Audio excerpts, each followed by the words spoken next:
Playing football while on roller skates perhaps doesn't seem like the safest of pastimes. It is growing in popularity around the world, though. 10 countries took part in the last Roller Soccer World Cup. The sport's been around for more than 80 years, apparently, but next month England plays Scotland for the first time. Before that, though, they've got to face the world champions France, and Mike Bushell has been to meet them in training.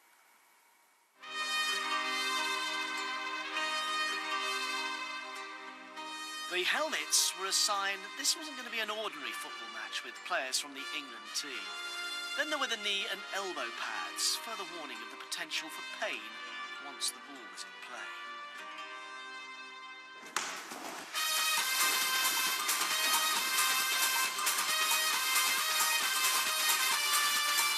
Yes, the silky skills of football on roller skates, which at first sounds rather daft, but it was actually played by teams of women as far back as the 1930s. Down Forest Gateway, they call it soccer on skates. And if you count soccer on those, well, soccer somewhere. Oops, dearie. Remember, it's the game that matters. Many decades later, the popularity of faster inline skates started to make the sport appealing again. And in 2003, England staged the first World Cup. It is crazy, because you're trying to skate. You're coming from skating, trying to concentrate on skating, let alone trying to kick a ball.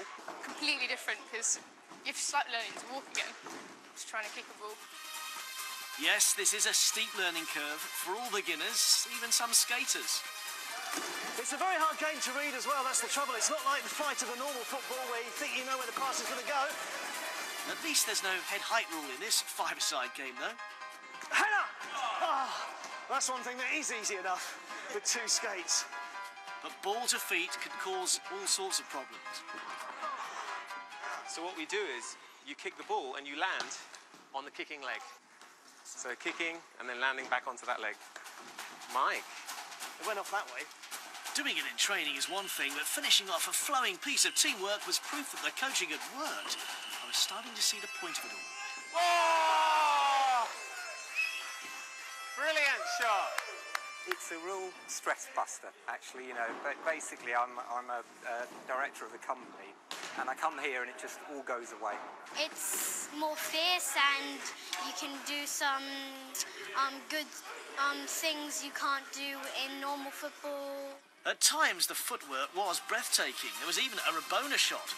England are hoping the development of youth academy lessons, which start this month, will help them compete with the current world champions, France. Scotland play their first international against England in March. And I was proof that beginners can join in, but in the thick of the action, it's vital to remember that you are on roller skates, which don't stop by themselves. Mike Bushell, BBC News, in a broom cupboard at the Deva Centre in London. Do you know what? He didn't do that deliberately. I know. That is so Mike. It's fabulous. If you don't want to end up in a a broom cupboard, but do want to play roller soccer, you can contact rollersoccer.co.uk, or of course you can get more on the BBC Get Inspired website.